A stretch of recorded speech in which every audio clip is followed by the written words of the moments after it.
live. Peace and Black Power family. Welcome to another episode of Do Knowledge Radio. Place for knowledge is born. This is your host, Knowledge Born Alive.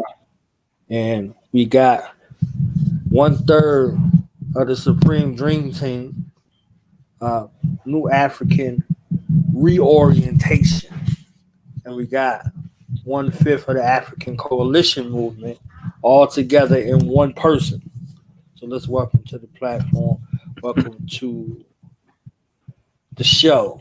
This even sounds funny, me doing, this, you know what I'm saying? But this is Baba, I got a lot of respect for, hard working, dedicated to African people only and solely. So we appreciate and honor him for his years of contribution and stepping in the gap when it was necessary to continue on a legacy and a promise. So that's definitely true and old and honest. So let's welcome to the platform Baba Obawajumi Owolafia.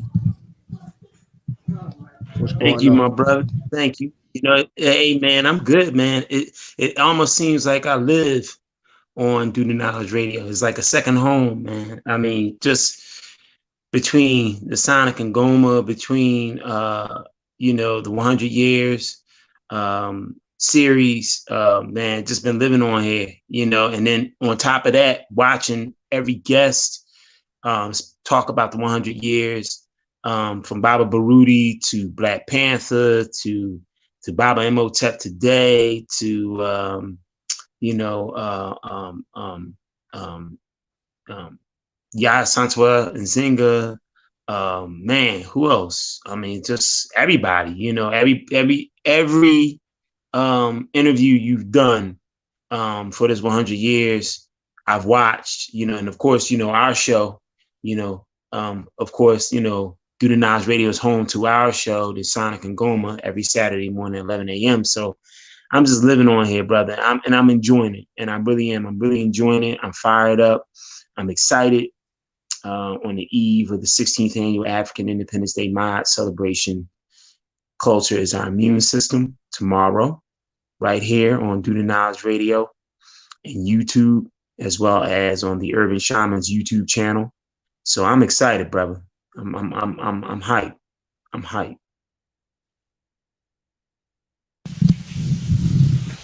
And I'm sure with the prelude show, we're going to get into some things because I want to ask y'all some questions as well. So I think it should be interesting, taking in the reminiscing, but I wanted to ask some questions. So I'll save those questions for that particular thing tomorrow. Today, I want to focus on you. You give a lot to everybody, so I kind of want to, focus on you and your story because you have an amazing story as well. Independent of what you do, who you are is equally as important with what you do. So let's talk this spiritual walk. Tell us, about your family and your spiritual journey in each tradition.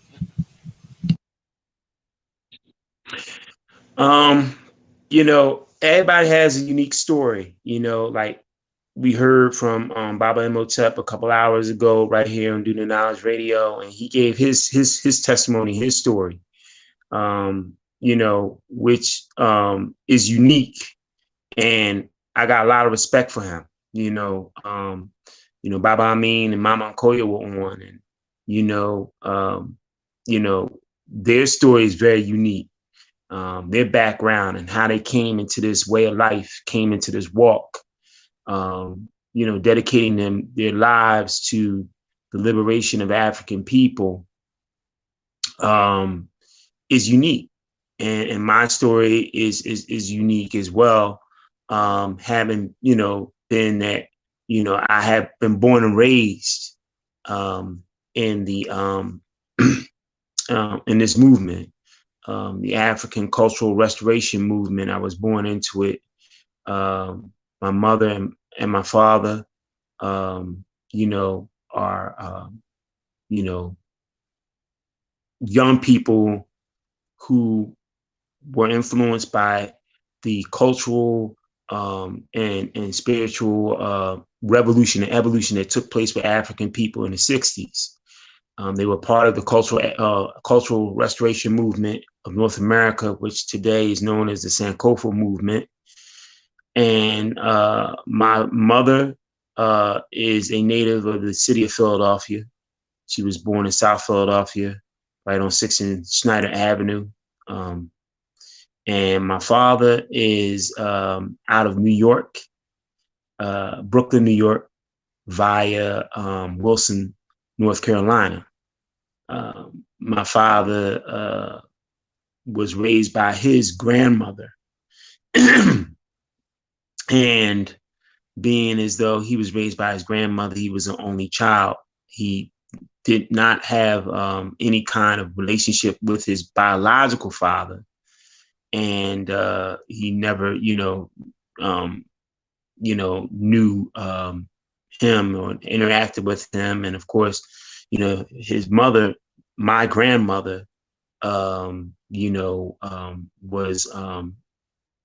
in New York City, where he ended up connecting with my grandmother in later years. But he was raised by his grandmother, which was my great grandmother, in Wilson, North Carolina. So my father's a Southern boy. He's always loved the South at heart, although he came up in the hard streets of Bedford-Stuyvesant, but at heart, he's a Southern boy. And so he came up to New York when he was in his early teens, I think 13, 14. He came up to New York City and joined his mother along with his grandmother, my great grandmother, and he came up in New York. So, he learned very, very fast what it was like to have to function in New York. He went to boys, I think he went to Boys and Girls High in New York. And then after he graduated out of high school, he went to the military. My father was a Marine. And, he said that the, Marines was cool, because he got the opportunity to go around the world. He went to, he was really stationed in the Orient, in Asia. So he went to places like, Korea, Nam, he was really pretty much did a lot of his tour out there in Korea. And he actually served at the beginning part of Nam. But my father eventually left the service. So he was dishonorably discharged and actually went AWOL and left the service and returned to New York. And United States military was looking for him. You know what I mean? They were looking for him. They wanted to take him back, to Korea. And actually, if my father would have went back, I think he would have served in Nam. Although he was there at the very beginnings of Nam and everything like that. He was just like, yo, this is a bunch of bullshit. I don't feel like being here. I'm out. And so he, ended up going back to New York. Now, I say all of this in conjunction with my mother because my mom, grew up differently. She had, a lot of siblings. My grandmother, my mother's mother, had 18 children. And she was survived, I think, by 9 of them. And my mom was like, on the tail end. She wasn't the youngest, but she was on the tail end of all the children that were born. My mom was born into an Episcopalian household. So church was, a fixture in the home. But my mom, growing up, going to school in South Philadelphia, was an athlete. She played sports. So she played ball, she played baseball, football, all of that. Baseball, but basketball. She even played a little football. Like, you know, she would get in there and, you know, mess around with some of the boys and stuff like that. My mom was rough, you know what I mean? But she was, you know, but she was womanly, you know what I'm saying? But, you know, my mom liked sports, you know, all of her sisters did, you know. My mom played like in semi-pro leagues. She played ball before there was ever a WNBA and stuff like that. Her and my aunts, they had a traveling team. So my mom did a lot. She saw a lot. And she was the first one in her family to go to college. She went to Cheney University, graduated Cheney University. So, you know, my mom did a lot. And she went to Cheney for early childhood education. And she came out with her bachelor's degree. And she went on to, you know, the public school system in the city of Philadelphia. And when my father, he, when he went AWOL and anything like that, he came back to the States. And of course, things was different, you know. At that time, of course, when my father returned in the early 60s, you know, it was a thing where, you know, the country was going under transition. You know, civil rights movement had just begun. You know, the nation was big and it was growing, you know, under Malcolm's, you know, you know, teaching that, of course, he got from the Most Honorable Elijah Muhammad. So a lot of Black movements were growing throughout New York. He used to go to Mishaw, the great Mishaw's bookstore all the time and furnish books, the great Black historical bookstore. And he would spend a lot of time in Harlem. But my father knew and understood as a young man, he was looking for something. He didn't know exactly what he was looking for, but he knew he wanted to be a part of, you know, some kind of movement per se. So my father went and, you know, he went and dealt with a lot of different movements in Harlem. He investigated them. He didn't join, but he investigated the Nation of Islam, you know,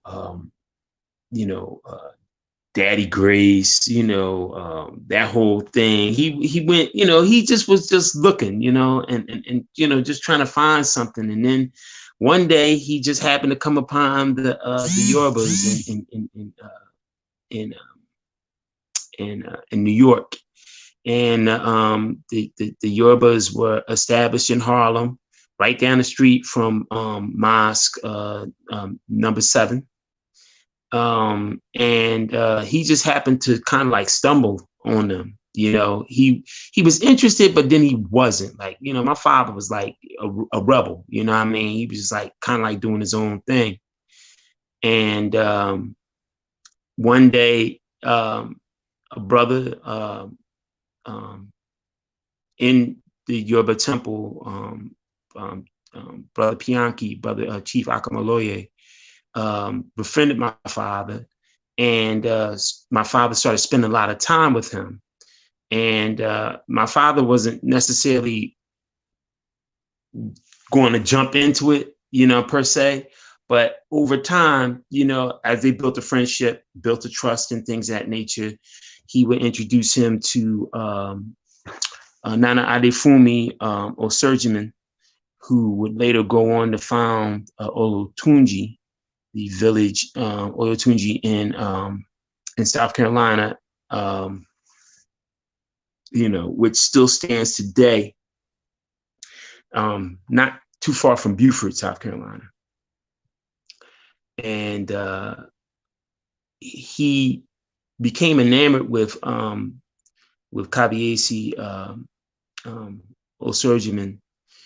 He said that my father never really had a father, and he said like he looked at him as being like his father, because, you know, he had never, you know, met a man like him. And if anybody knows the story of Kabiyesi Osurjiman, he came out of Detroit. He was a dancer. He used to dance for the Catherine Dunham dance company. He was an actor.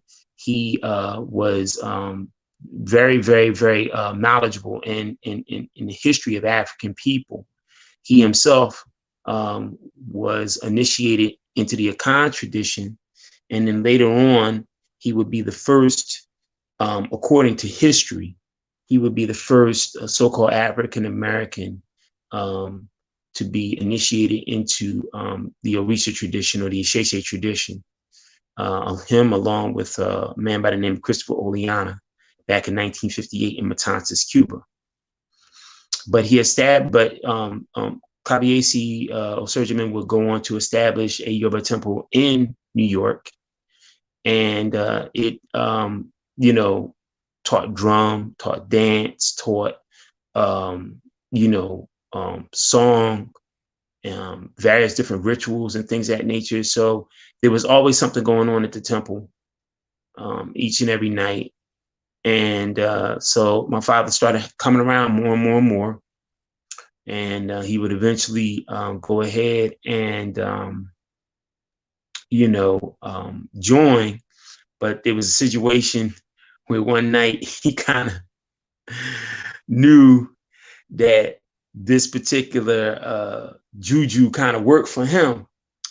Basically, military was looking for him, and they came to the steps of the temple, and he was standing right there with the brothers in the temple, and they were asking if they had seen my father, and they were like, nah, and he was standing right there, and of course they could have identified him right then and there, but somehow, some way they weren't able to, identify him.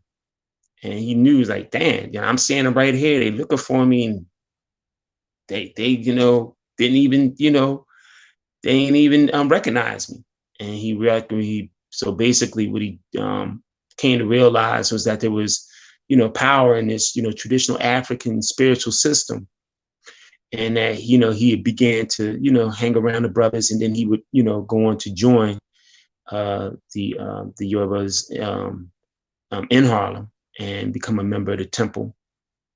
And of course, the ideology in teaching Isheshe tradition was also kind of paired with Pan-African nationalism. A lot of, people in the Isheshe tradition or in the Orisha tradition and anything, everybody does not teach nationalism or Pan-African nationalism, the idea of us as African people controlling our own destiny, economically, socially, educationally, spiritually. These type of things were taught as well. So that ideology of Pan-Africanism in relationship to the spiritual traditions of our ancestors in the form of Isheshe were something that kind of like was syncopated and came together. And eventually, my father would become a member of the temple, and then he would go out and would be assigned to start other temples. And one of the places that he was assigned to go to start a temple was Philadelphia. And he came to Philadelphia in 1963, the winter of 63. And he established the first temple, which the building that the temple was housed in still sits there today on South Street, on 18th and South, for those people who may be familiar watching with the Philadelphia area. South Street's a very, very, very well-known street in South Philadelphia, in the city of Philadelphia. And so he established the first temple there. But he got a lot of help, being as though he met my mother. And, my mother and he helped to establish the first temple there that stood there for, a little while. Matter of fact, my mother and father used to live in the temple over top of it. And, so in 1966, my mother and father would be initiated into the tradition. They would be initiated in.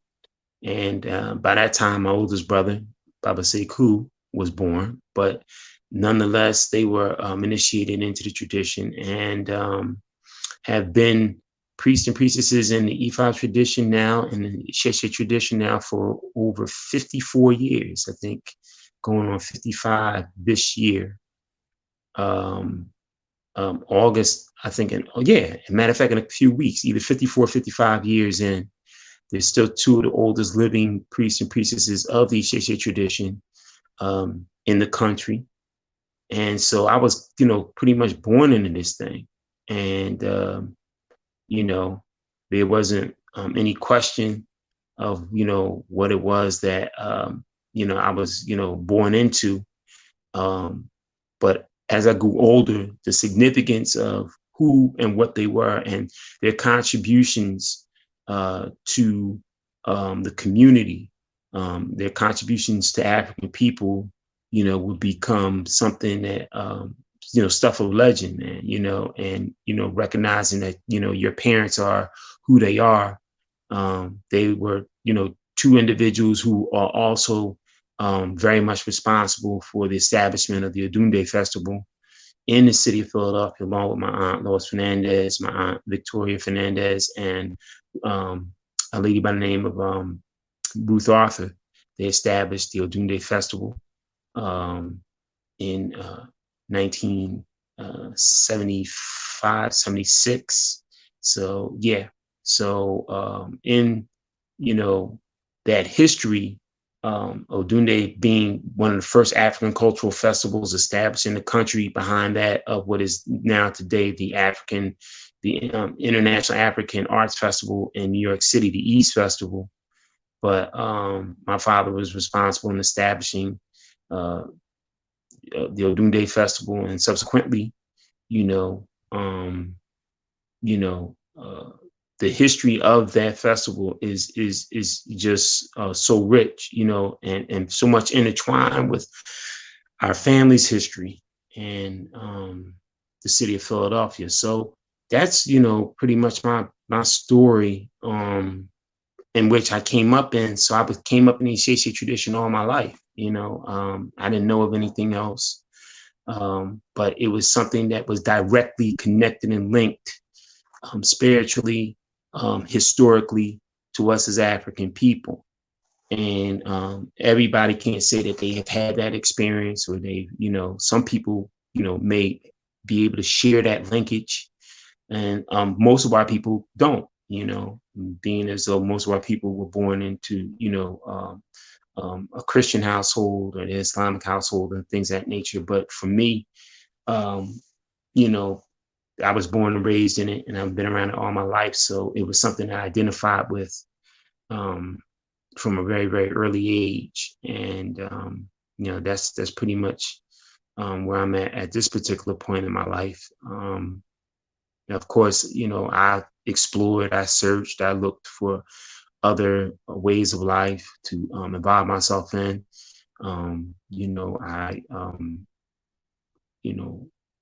For those people close to me, know me, and understand that, I was a part of Nation God's Nurse, the 5% Nation. And in that, it really helped me to grow, to become the person I am today, and understand the connection that basically all of this goes back to, that African tree, that source, that there are various different branches of that tree. And, we have to look at, the fact that there would be no branches, there would be no bark if there wasn't a root, and that all that root points back to is Africa. So a lot of these, different ways of life, these different schools of thought and sciences come out of that root. And for me, it was just basically in studying the supreme understanding and anything like that, it kind of enhanced the fact that I needed to go and read other things that supported those very, very ideas of the divinity that exists within us, and knowing and understanding that in teaching that the divinity, if you, define it as being, from Asiatic origin or an African origin, that, Asia's our home, but Africa's our throne, as the great Baba Khalid Muhammad would always, say. So, going back to your root, the root of the tree, it all fingers point towards Africa. So, you know, I, you know, just went back and, you know, began to understand the significance of African spiritual cosmology. And it took me right back into Ifa or Isheshe tradition. And, you know, subsequently, that's where I'm at at this particular point. So, you know, but hopefully Brother Knowledge will return. Okay, there you go, my brother. Yes, sir, right on time. So you was a prodigal African son. That's what you was talking about? You went looking for God in all the Yeah, I wrong mean, places? like, No, I'm just joking. I'm just joking. no. So for your I know you are. I know overall you are. You know, I know you well. your overall experience thus far on this spiritual journey, let's talk about some takeaways from that particular instance.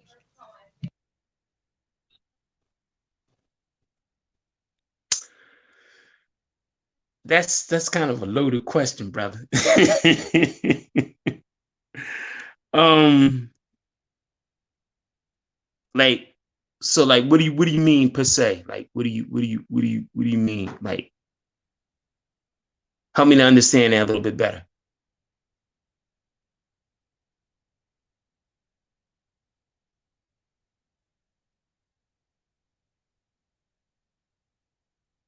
Knowledge.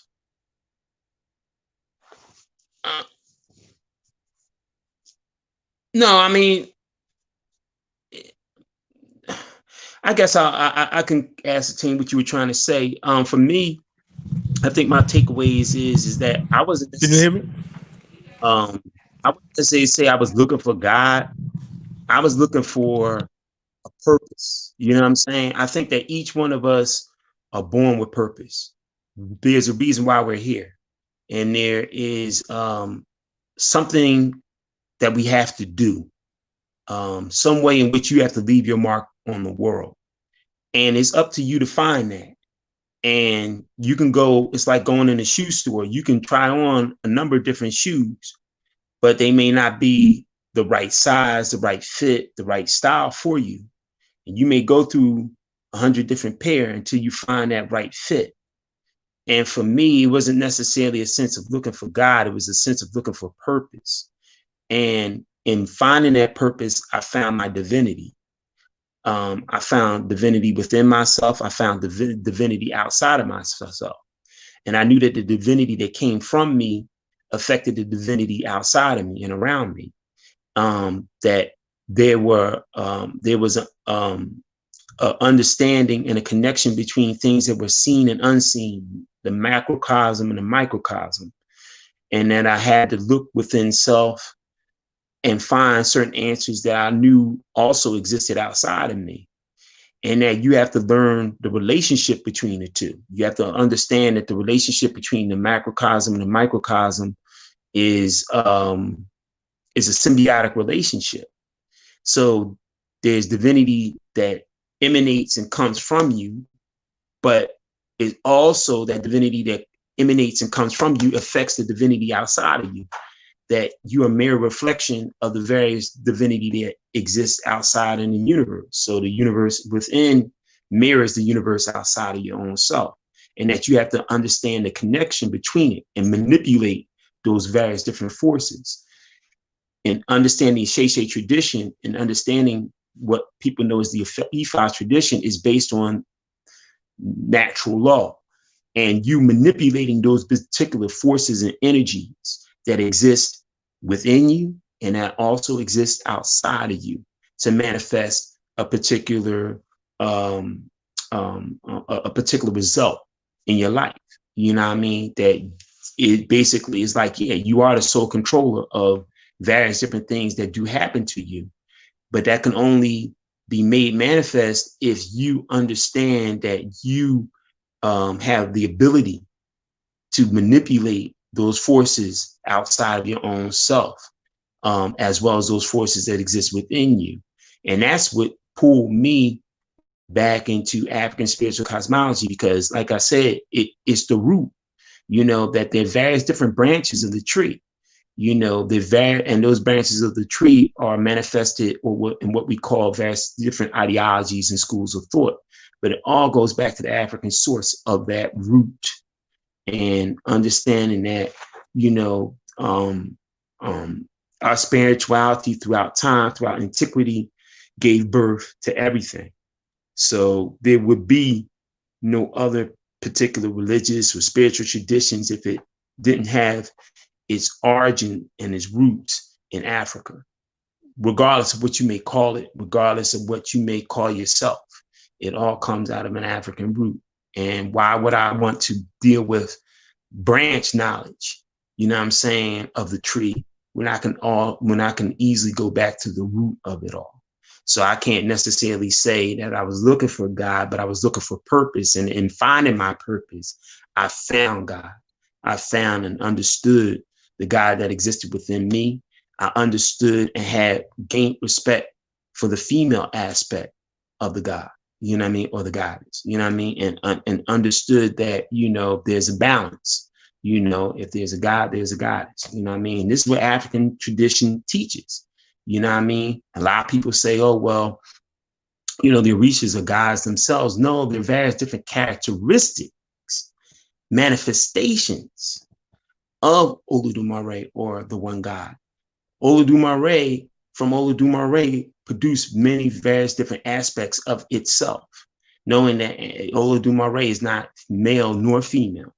It is, you know what I mean, it's both, you know what I mean? And it manifested different versions of itself in the form of the Orishas. But all the Orishas coming together as one manifests Olodumare. You know, it's almost like, you know, like one of the things that, you know, in that the Father taught, like, you know, if you want to see me come together, you know what I mean? But at the same time, though, each and every individual who comes into the knowledge of himself and comes into the knowledge of 120 knows and understands that they are a various different aspect, or an individual that belongs to the family of Allah. That's why you take on the last name of Allah. You know what I mean? But all combined, coming together, make up the one. But from one also comes the many. So that's, you know, that's what I began to understand. And that's what kind of took me back on this path and on this road.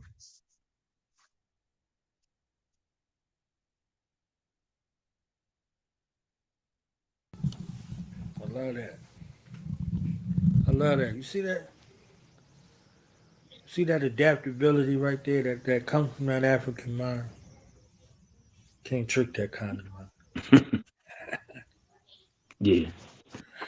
That's what's up. So now let's kind of talk about, you know, the first institution. Like you talked about, you know, your lineage and where you come from. You know, as African people, our first religion and first institution, and our only religion is family. So, what about your family?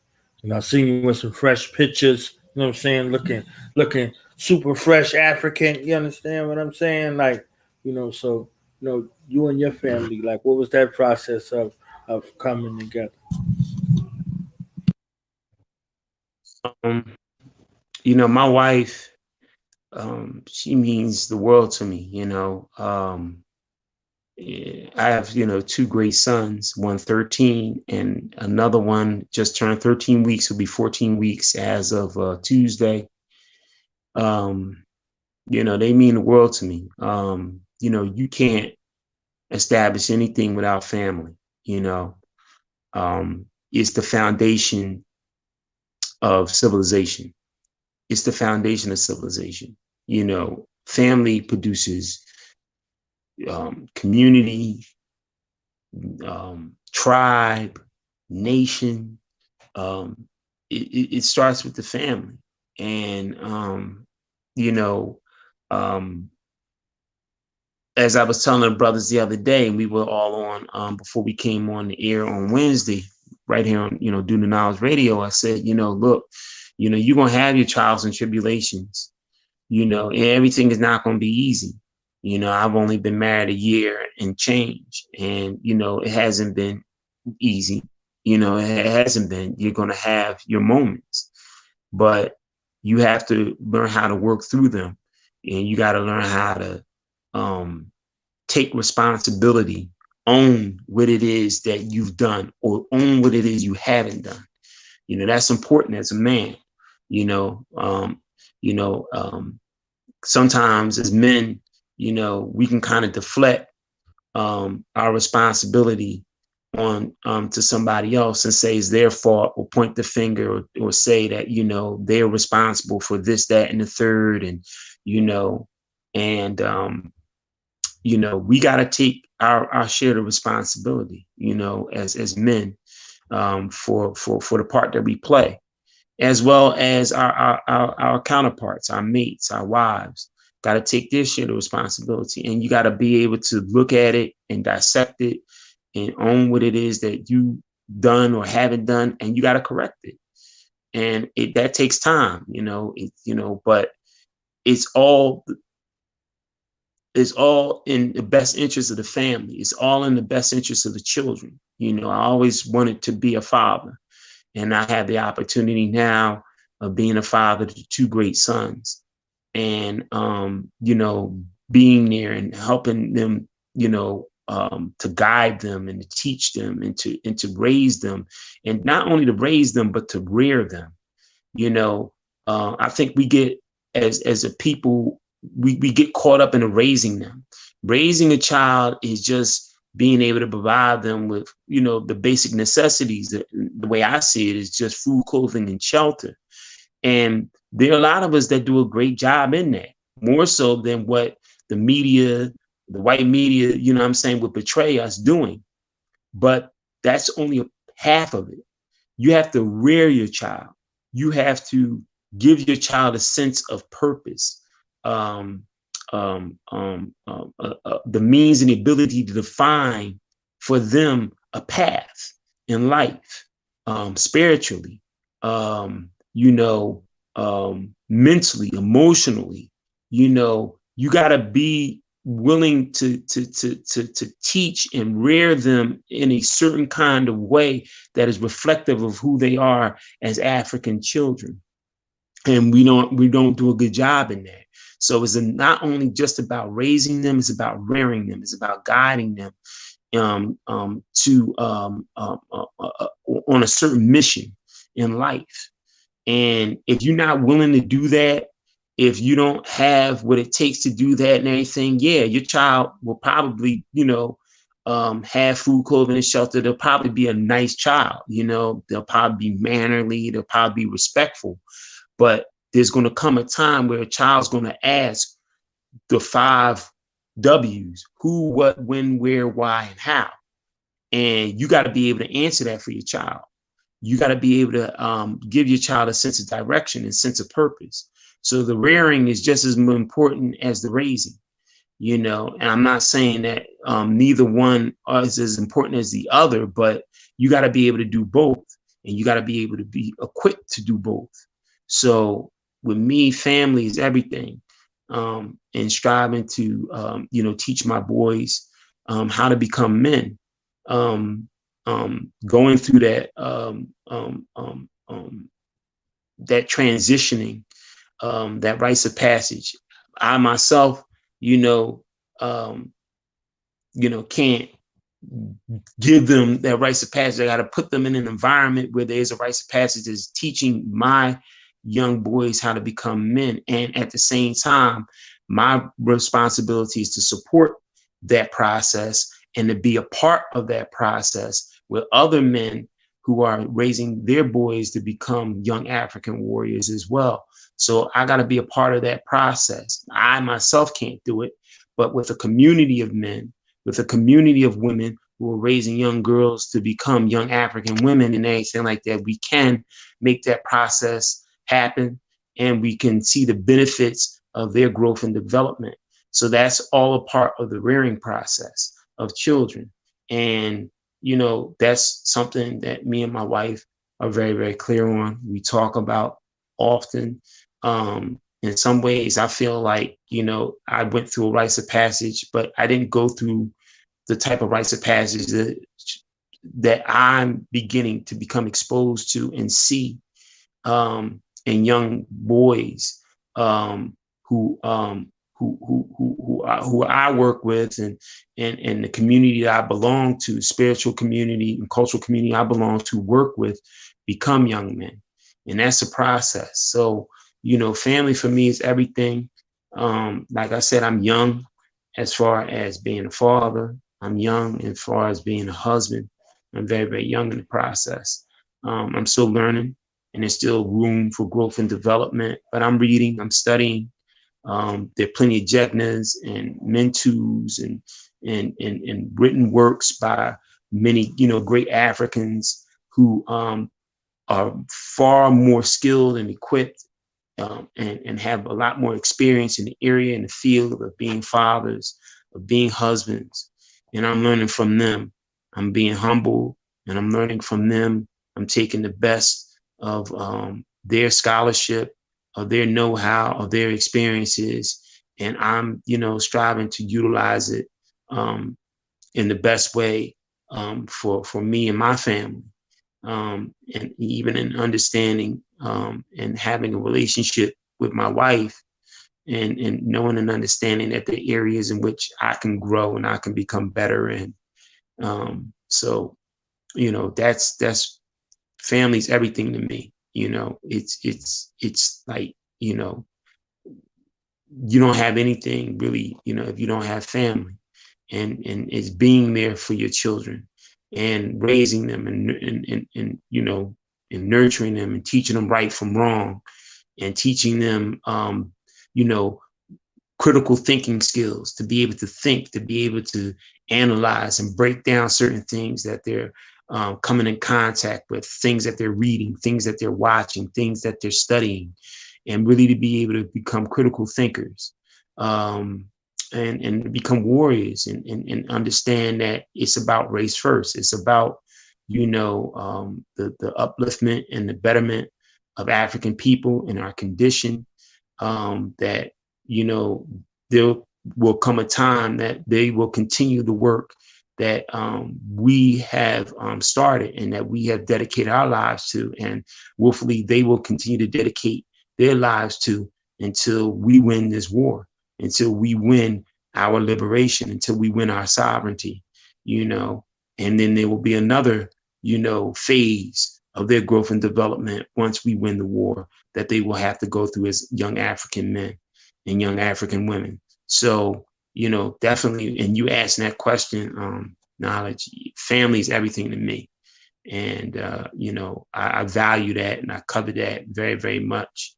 And I think that sometimes there are people who talk about male-female relationships or marriage that are not married themselves, don't have children, but they feel as though they have room and space to tell people the importance of marriage and the importance of raising children and things of that nature. And I think that for me, you have to be qualified to do that.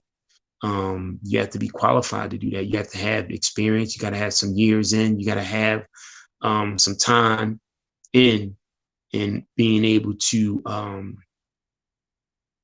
tell another brother or sister how to go about raising their children, or what it takes to, stay married, So I think that I just strive to go to people that I know who are experienced, who are knowledgeable, who are married, who are not only just married, but who have been married for some time and are still married and have had children and have even raised their children to become, young African warriors as adult men and as adult women, for that type of, teaching. So, yeah, so that's pretty much, how I see that.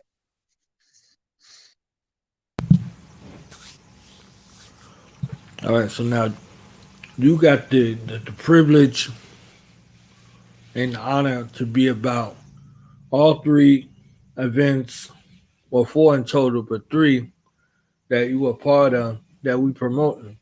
What does that feel like And to one you?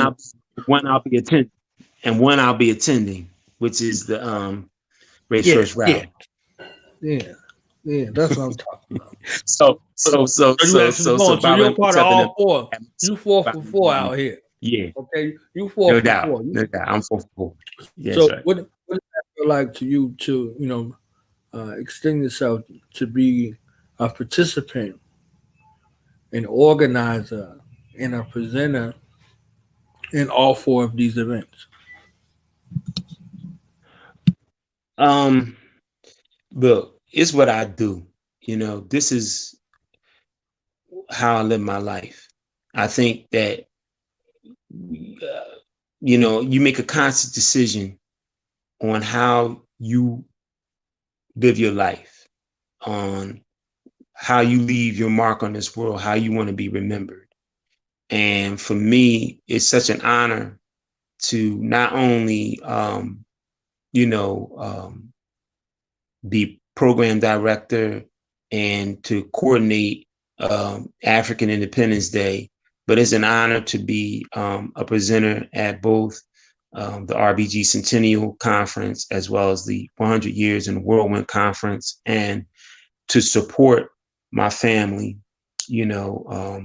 with the Race First Rally, in Tubman City, and Baltimore City. So it's an honor to do this. This is the type of work that I do. This is the type of things that I want to be able to bring my children around, have them experience it. Because we just talked about family. This is what you do. This is the thing that establish legacies, so that my children can say the same thing I said about my parents. And my parents opened up my world, and I experienced different, people. I experienced various different African traditional cultures. I experienced different, African foods, language, music, culture. Those are the type of things that my parents exposed me to. So I'm going to be able to do the same. So with events like African Independence Day, the, RBG Centennial, the 100 Years in the Whirlwind, the Race First Rally and stuff like that. I want my children to have those type of experiences and stuff like that. So I look at it as something that is not just work, but it's something that's beneficial to expose my 2 young sons to, something that, can benefit, my wife, so it's an honor, man, to be a part of it. It's a lot of hard work, because you have to kind of split yourself up into so many different pieces to be able to accomplish all of these things, or to support these particular events to be accomplished. But it's nothing for me. After 15 years, you're used to it.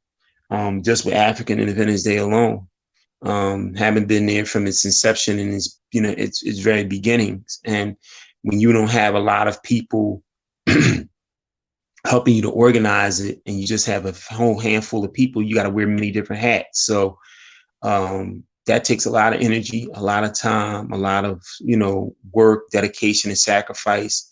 So I can apply myself to what I'm doing with African Independence Day, but I can also, take, the time to, prepare a presentation for both, the conferences coming up, and to also support what is happening in Tubman City, in Baltimore City, with what Brother Imhotep and Pan African Liberation Movement are doing with the Race First Rally. So it's like nothing to me. I love it, man. I believe that there should be not only just more events taking place, but something really coming out of all of these events. And we've talked about that, about our continuous work with one another, our continuous support of each other, and continuing to build on this momentum that we're gaining throughout this Black August,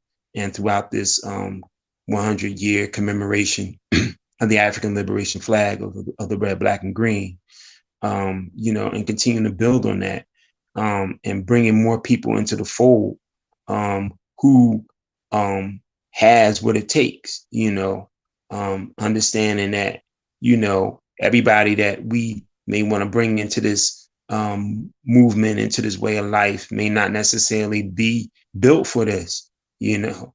And it's like we said the other day on, you know, right here on Do the Knowledge Radio, when, you know, the coalition was, you know, on, you know, it's come down to a thing between us and them, a line drawn in the sand, and everybody ain't us, you know what I'm saying? And those people who aren't us are them.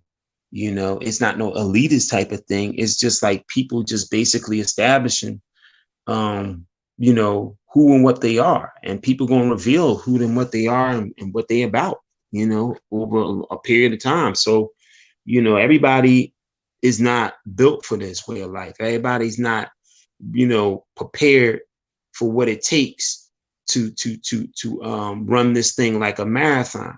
You know, and some people may want to run this thing like a sprint, but you know, we want to be able to have these type of events so that we can go out here and not just, you know, preach to the choir, but teach people who have never been exposed to this before and anything. But like, you know, was made mention earlier today, gotta, you know, and I gotta refer to what Bible Imhotep said today, like, yo, like, brothers like ourselves, there's sisters out here, man, that their time is valuable. Their time is precious. Time is of the essence, and time is not really an ally or luxury that we as African people have. So, you know, my time is very, very, very precious, you know, and I just don't waste my time with people who are not serious, who are not committed, who are not focused on what needs to be done. And what, you know, we need to, you know, and what we need to accomplish, man, you know, and, you know, it's not even a thing of, you know, you got to pay me, you know what I'm saying? It ain't even that. It's just my time. And, you know, I rather put my time and my investment into something that I know is going to be fruitful and beneficial, you know, like in the instance of my sons, you know what I'm saying? Put my time with my family, man, and to put my time into somebody who, you know, is just coming into this and they want to play games. Cause I'm not a person who plays games, man. I'm very, very serious about my work. So, you know, so for what we're doing in the next couple of weeks is historical, is epic, is going to be very, very powerful. It can be life-changing for those individuals who've never been exposed to what they're going to be privy to see and participate in over the next, you know, 3 to 4 weeks. But definitely, it's a pleasure and an honor to be a part of all these events that are going down, man, in one way or another. So.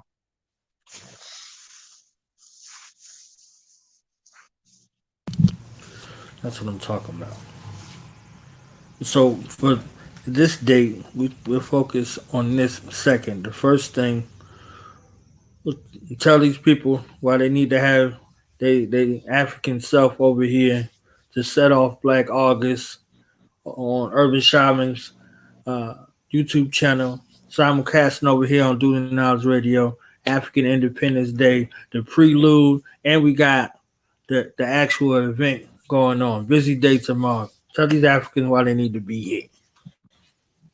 Tell them why they need to come here. Because African Independence Day is one of the last African cultural, socio-political events in the country. Is one of the last. I mean, if it once again hadn't been for this pandemic, for this COVID-19 thing, we would still be out doing our thing in Malcolm X Park, you know, in West Philadelphia, you know, as we've been doing it for the last 15 years. But because, you know, this COVID thing has come up, it's kind of changed the game. But a lot of people don't realize that African Independence Day has history behind it. It's just something that didn't come out of thin air yesterday. We've been doing this for 15 years. Tomorrow will be our 16th. We started this back in August of 2004. Brother Ahmed Akil Tahir, former owner of the Pearl of Africa, Gates of Zion, which was a cultural institution in the city of Philadelphia for over 19 years, a culture shop located on 624 South Street, was the founder and visionary of Afrikan Independence Day. And I had the privilege and the honor of helping him, along with several other brothers and sisters, to bring Afrikan Independence Day into existence and to make it a reality, as it was an outgrowth of an organization that we used to have called the Nation of African People's Unity. And so we have had years in this thing. Afrikan Independence Day has legs in this thing. You know what I mean? So it is a cultural institution. You know, not only is it about the performances, whether it's traditional African dance and drum, whether it's, you know, spoken word, whether it's hip hop, whether it's, you know, soulful R&B with a message, of course, but it's also about the people who we had speak, who give presentations at Afrikan Independence Day for the past 15 years, now going on 16. So it's about that. It's about the type of people that we bring in, the quality of people that we bring in for this event. I mean, we're talking about bringing in, and I'm just talking about the speakers alone, Professor Carl Tone Jones, executive producer of the Independence Day Project, Mama Pam Africa, the Minister of Confrontation for the MOVE organization, Chairman Fred Hampton, the son of Chairman Fred Hampton of the Black Panther Party for Self-Defense, Chicago chapter, likes of Marcus Klein, African Freedom School, African Home Freedom School International, out of Chicago, Baba Amin and Mama Nkoyo of the Yahoo Academy, based in Fort Worth, Texas, and down there in Columbia, South Carolina, and the independent African school that they run. Dr. Wade Nobles, one of our great African scholars and minds that, you know, I've learned a lot from over the years in reading and studying literature by the great Dr. Wade Nobles.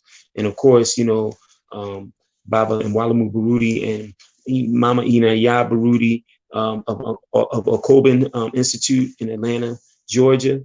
You know, as fine as scholars as we will find, as far as a couple in this country that have dedicated, and all of these people have dedicated their lives to the liberation, salvation, redemption, and rise of African people. So we're bringing in, you know, heavy hitters, very, very, very powerful speakers, and as well as performers like Richard Raw, Taji, aka the Black Fist 7, Brick the Foundation, Queen Jazera, Ife Ajayi, Raka Musa of Kazi Gang, you know, just bringing in some phenomenal performers tomorrow as well. So it's a celebration, yes, but it's really about business. You know what I mean? The business of African liberation and African sovereignty. All of these people that we have are committed to that. You know, we don't have anybody involved with Afrikan Independence Day over the last 15 years, now 16 years, that's not dedicated and is not devoted to that. If you're not devoted to that, you can't be a part of Afrikan Independence Day. You know, if you're not about that. So you have to be about the liberation of African people, not just in word, not just in, you know, what you say, but in your walk and how you go about carrying yourself. So all of these individuals that I've talked about, all these phenomenal Africans that I've just talked about are dedicated to that, have sacrificed and have devoted their lives to this work until we are an independent, free, liberated African people in a nation that we can call our own. And Afrikan Independence Day has always been about that since its inception back in 2004, and has continued to be about that. And Brother Ahmed, although we lost him back in 2012, he vested in me and charged me with being the steward of African Independence Day, of keeping the tradition alive.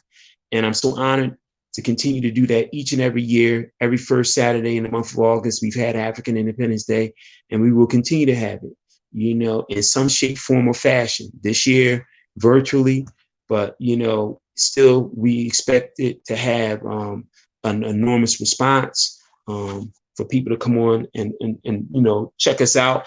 First of all, as we get started early tomorrow morning at 11 a.m., as usual, on the Sonic Ngoma, it will be our prelude show. We're entitling it, the Sonic Ngoma Prelude to the Afrikan Independence Day Ma'at Celebration. Will be on from like 11 a.m. to 12 p.m.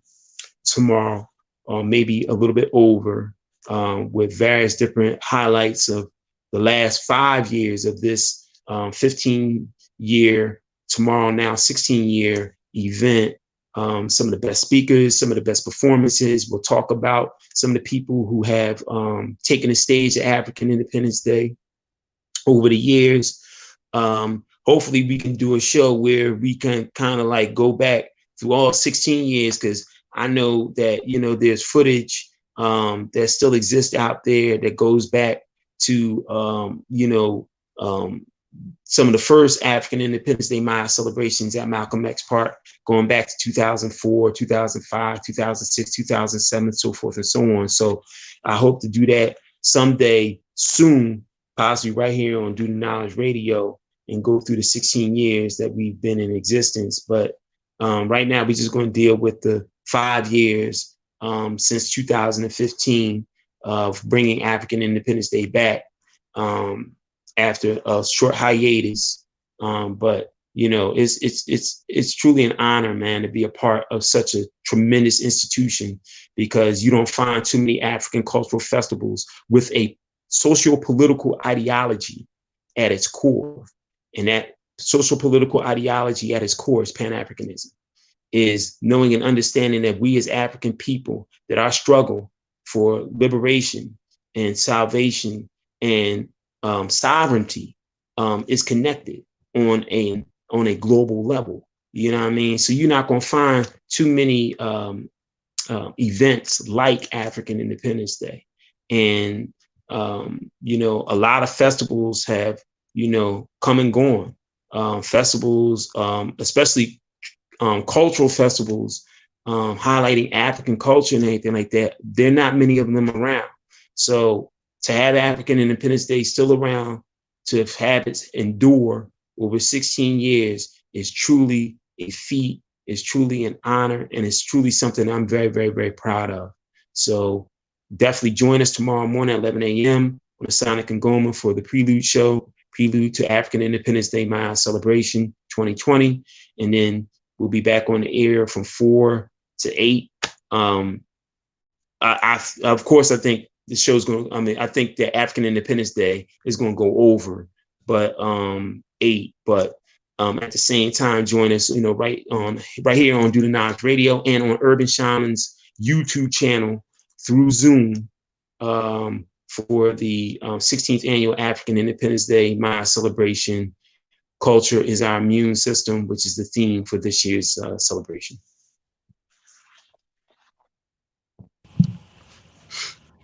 All right, so for these other two events, the RBG Centennial, and for 100 Years in the Whirlwind, what is Baba bringing to the table? Well, I know for the 100 year, I'm going to be talking about African spiritual cosmology and its role in African liberation and sovereignty. I'm going to be talking about that, in a way in which we have to understand the significance and the importance of African spiritual cosmology being at the core of our liberation movement. You can't talk about liberation of African people and not have African spirituality at its core. And there are thousands of different African spiritual systems. We're talking about, we're not talking about Abrahamic traditions. We're talking about African indigenous systems, that has to be at the core of our movement for liberation and sovereignty. There are many people who feel as though that African spirituality doesn't or shouldn't play a significant role in that. All they need to do is be trained, armed, and go out and handle their business. And they're right in that sense that we do need that, but we also need to understand that spirituality and the spirituality of our ancestors, that our ancestors gave us the blueprint to be able to help liberate ourselves. And that the greatest example of that we know of within the 20th century is the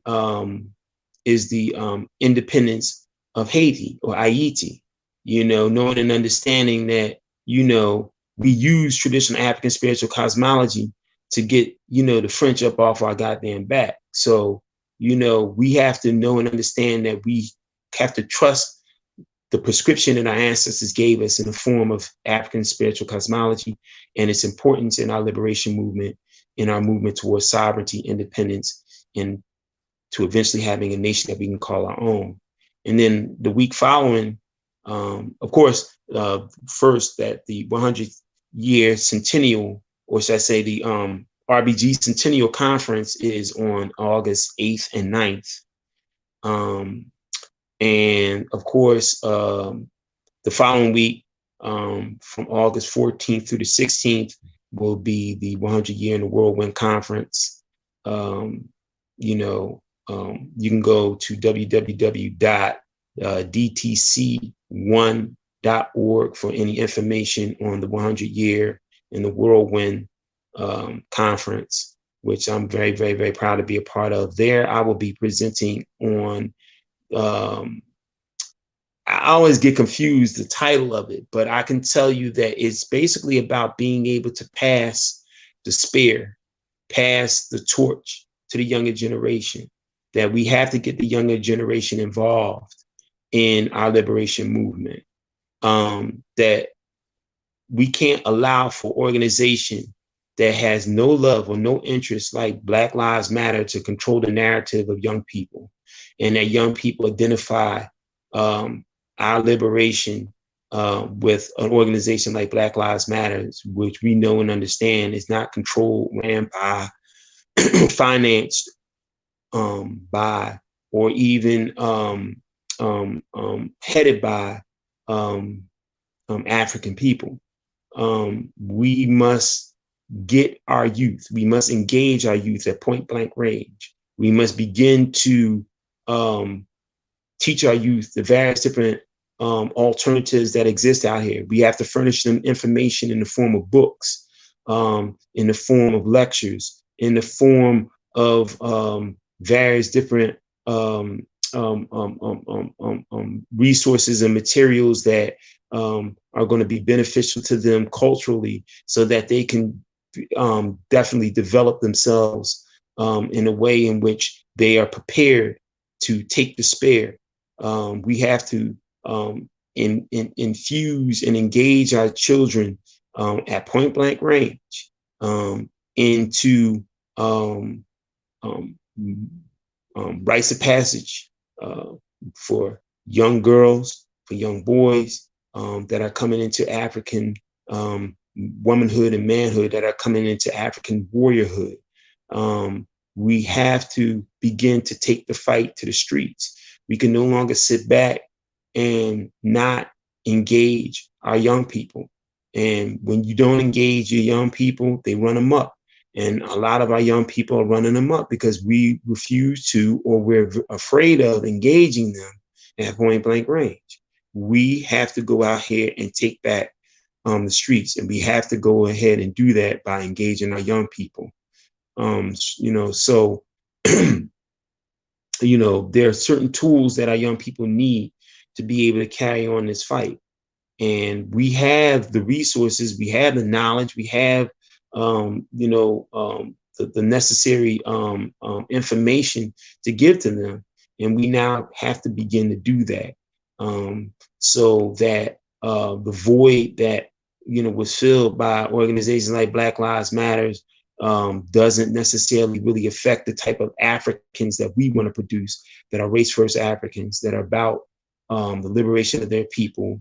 They're not about having allies, white allies and friends, and, of various different ethnicities and cultures and everything of that nature, but that they are focused on the liberation of African men, women, and children, people who look just like them, who are in the same condition as they are, and not only in the same condition that they are physically, but know and understand that they must grow and develop themselves mentally, emotionally, spiritually, in the way in which African people must develop themselves.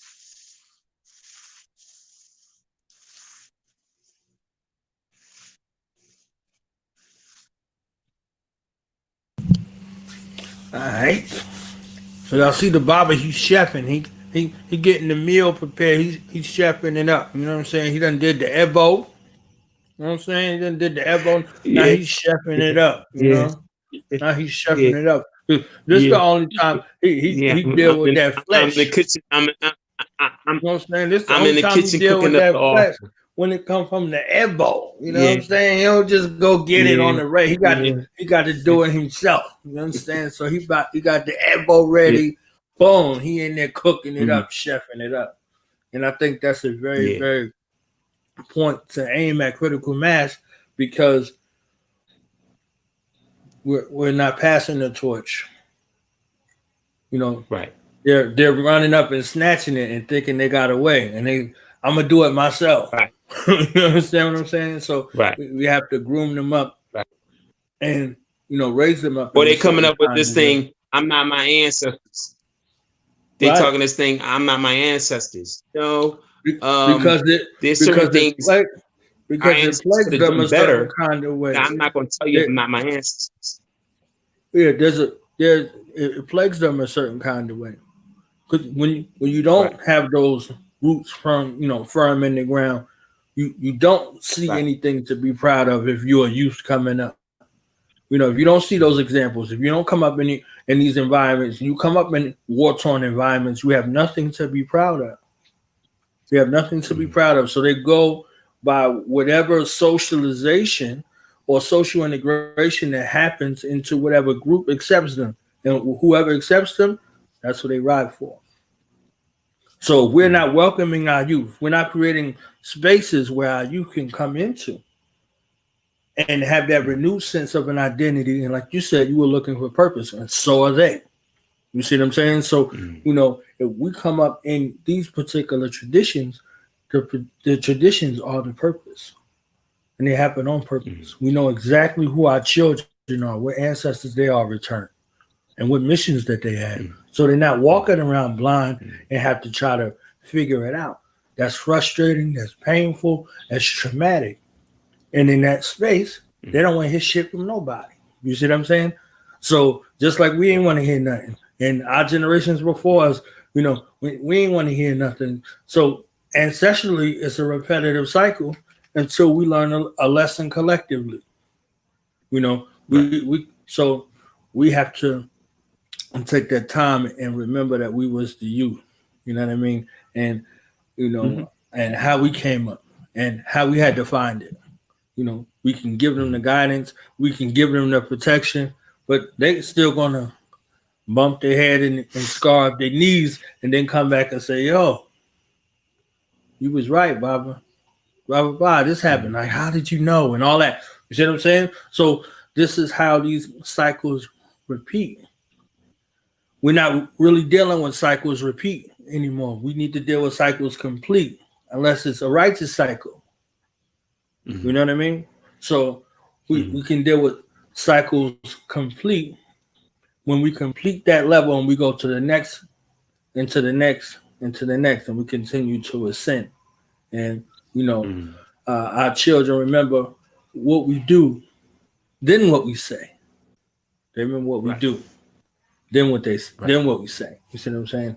And then when they find themselves in that position, and they were people who don't have nobody in their head, we become ancestral imprints in their head. They remember. They be like, yo, I'm good.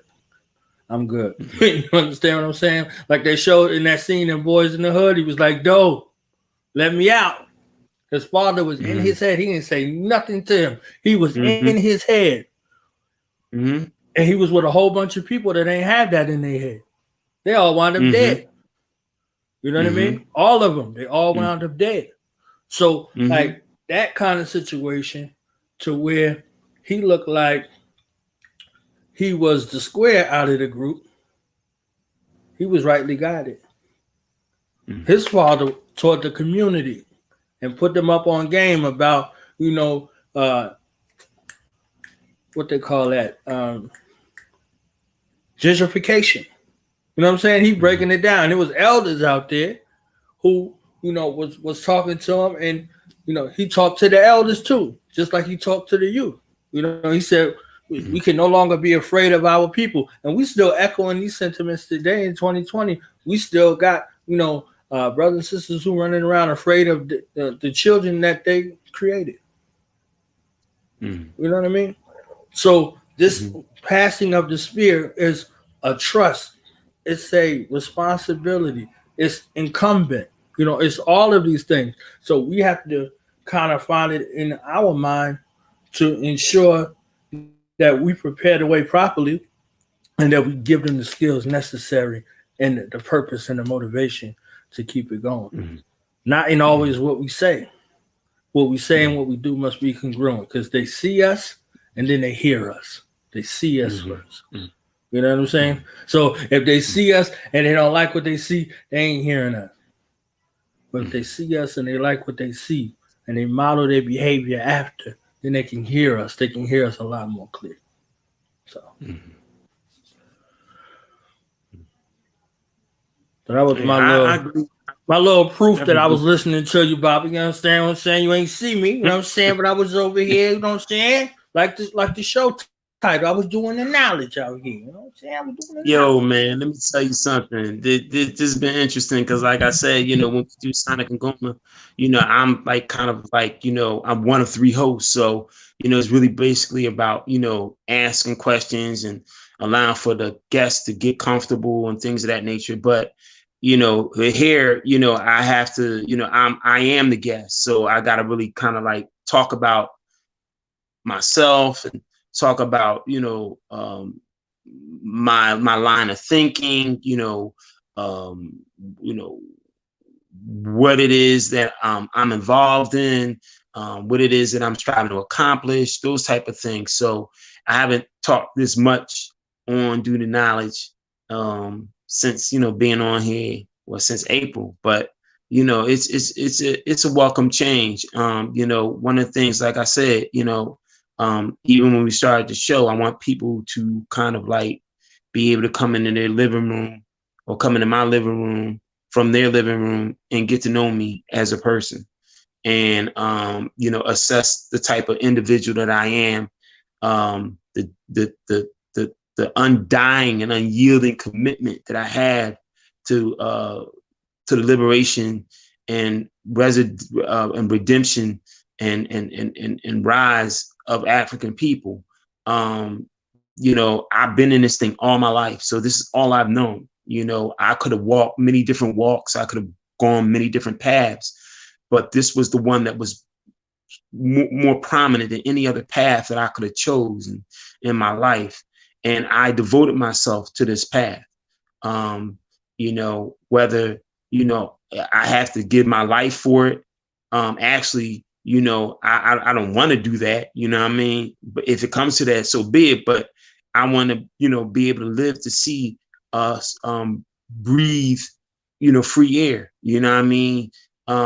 For us to, you know, be able to do for ourselves and to be able to control our own destiny in every facet that a people can control their own destiny.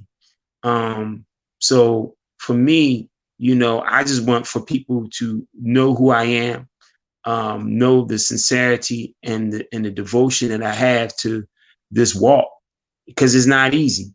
And all of us who walk this walk and are truly sincere in walking this walk will tell you it's not easy. It's not easy. Coming up as a child, it wasn't easy walking this walk. A lot of people laughed and mocked and made fun of me and my siblings for our names, for the fact that we would dress up in traditional African garments, for the fact that we didn't practice European holidays, for the things that we were different. You know what I mean? And that pretty much all my siblings and I, and not just my immediate family, but my extended family, my cousins, were influenced by the culture as well. So we all had traditional African names. We didn't necessarily practice, holidays and European holidays and rituals and customs and stuff like that. So it was hard. It wasn't easy. I truly tell people I earned my stripes in this. You know what I mean? I was, laughed at and made fun of in elementary school, junior high school, high school. It got better in college. Of course. And there were a number of reasons for why it got a little bit better in college, but even being in college, everybody didn't find an individual like me who was immersed in their tradition and in their culture as something that was something that they themselves liked or reveled in or said like, hey man, that's what's up. I found like a lot of difficulty even in college. Some people just were ignorant to anything that was different, anything that was speaking to who and what they were. They just wasn't embracing that, and they wasn't feeling it, and they made it known. So I've always been a little bit I'm very much seen as the the eyeball, or different, or weird, or strange, because people just were ignorant and they didn't understand who in the hell I was or what I was about. And only till now, recently, I've garnered some kind of respect for what I'm about, because those very same people look at society now and they see, the blatant racism that exists in society. They see, the police terrorism that is existing in this society. They see, the fact that the economy is in bad shape. Thus subsequently, is leading to poor neighborhoods, poor schools, so forth and so on. So they're like beginning to say, yo, like somebody like Brother Oba, yo, he all those things that he, we're talking about, or those things that he was involved in, that kind of makes sense. You know what I mean? Like, yo, like, he was on to something, before it, became popular or trendy or whatever, you know what I'm saying? So, I've earned my stripes in this. I was born and raised in this. This is all I've ever known. So, pretty much with that, it's like, I know that I want for people to remember the type of man that I was, when, my time has come and gone. I want for people to be able to speak my name and to know and understand that, he was an individual that gave everything he had, that he left nothing, behind, that he gave everything he had, all his time, all his energy. He totally devoted himself to the liberation of African people. And that was his job. That was his career. That was what he hung his hat on each and every day, from the time he woke up to the time he, went to rest at night, that he was about, the liberation of his people. And that's what I want to, dedicate and devote my life to. And that's what I do each and every day, so, so it's really interesting to kind of reverse roles and to have people listen to my story, for those who don't know it. And there may be some people that may be watching that do know my story a little bit better than some others, but it's a good thing to know and understand that you're just striving to give people some kind of context on what it is that you're about. So.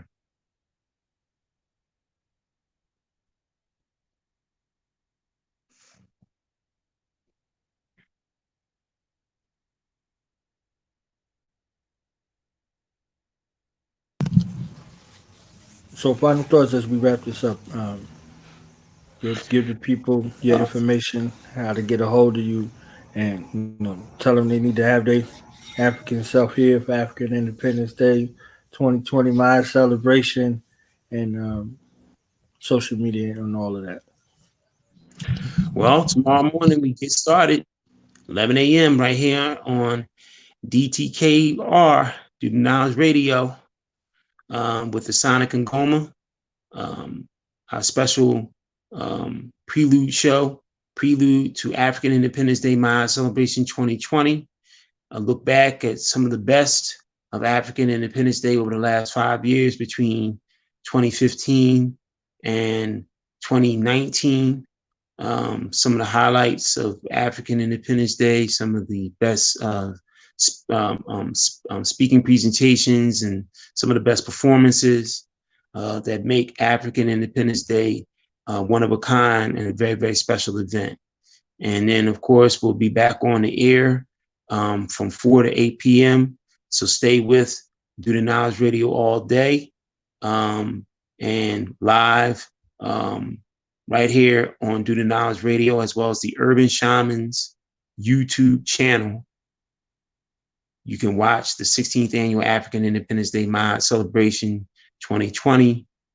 Culture is our immune system. We're going to have live performances, of course.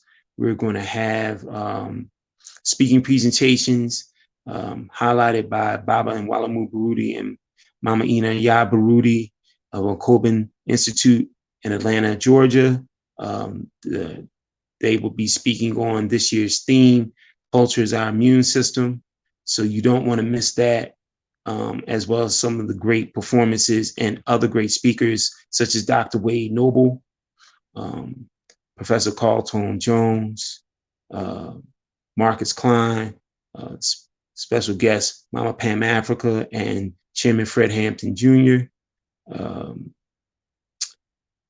So you don't want to miss them, as well as you don't want to miss any of the performances by Ife Jai, Queen Jazera, Taji, the Black Fist Seven, Rock Musa, Richard Raw, Brick the Foundation, and so many others, as well as we will have a virtual African marketplace that you can go to during the broadcast and shop for different goods and things that nature. African, attire, African wood carvings, so forth and so on, with some of our vendors that we will have on our virtual African marketplace during African Independence Day. So you don't want to miss it. And like I said, it'll be from 4 to 8 p.m. It'll probably definitely be running over, but we definitely would love to have you join us for that. For more information on African Independence Day, for more information on the Sonic Ngoma, you can get in contact with the African Independence Day Organizing Committee on our official webpage, which is AfricanIndependenceDay.org. That's AfricanIndependenceDay.org. African spelled AFRAKAN, IndependenceDay.org. You can also get in contact with us on Gmail at africanindependenceday@gmail.com. And you can also find us on social media, both on Facebook and Instagram. At Facebook, we are the 16th Annual Afrikan Independence Day Ma'at Celebration.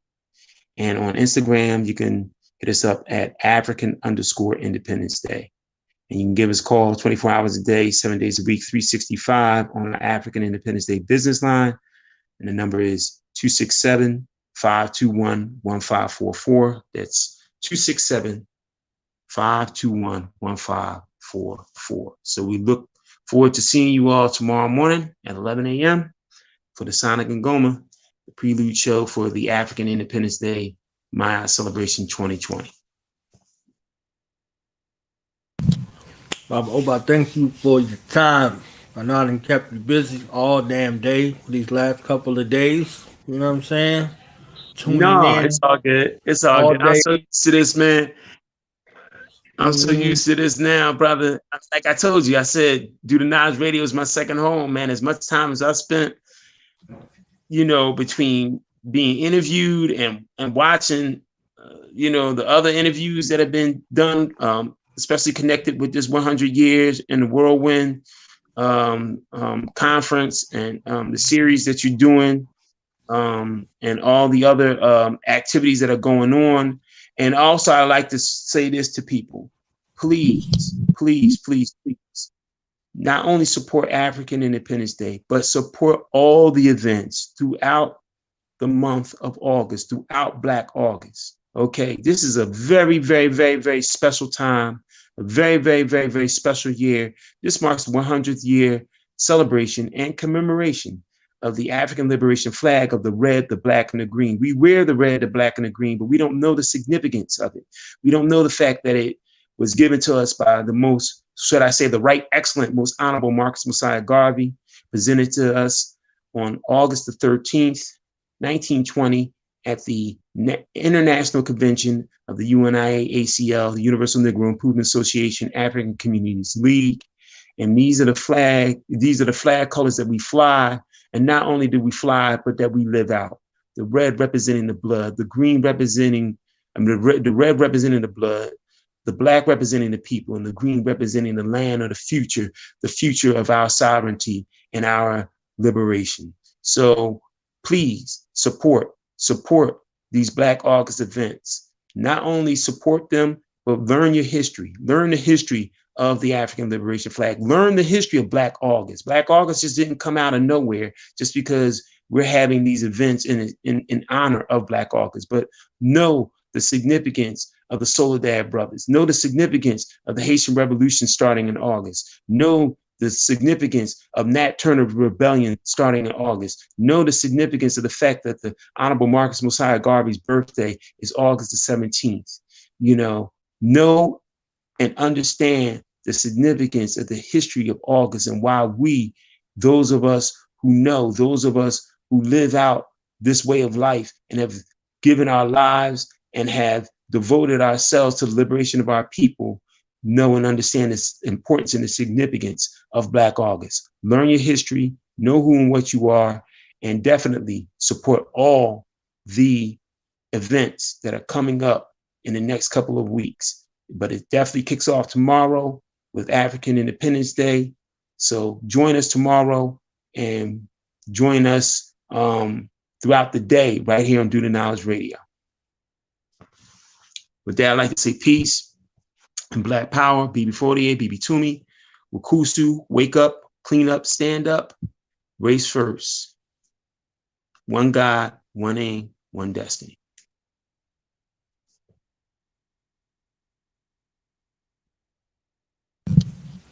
All right, y'all, be out. See, I only talk All right about now. myself after midnight, so y'all to come back after midnight, like 1 o'clock in the morning, 1:30. I'll be there. Yeah. I'll be there. Tired as all get out, but I have one eye open. I have my ears on, one eye open and one eye closed, but I'll be there listening to your story. Almighty. My office hours, back, late night, Yep. Yes, it is. I'll be trying not to be serious over there, but I'll be, you know how to go. I hear you. What? All right. So shout out to the hardest working man behind the scenes and in front of the scenes, that man right there. You know what I'm saying?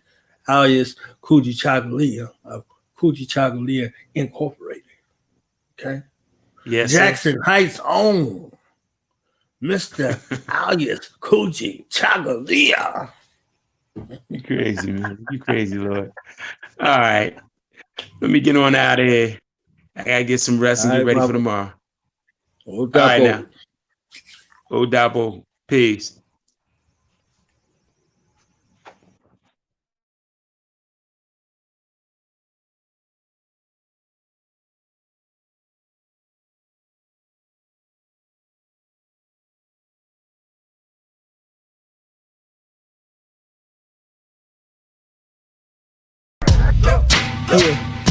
Yeah. Now we gonna tell them. Night in front. We tell them like this, yo. I'm an African. I'm a African. I'm an African. I'm a African.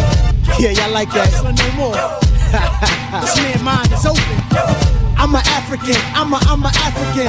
I'm an African. I'm a. Let's get back to the gritty best developed by recognizing the common enemy.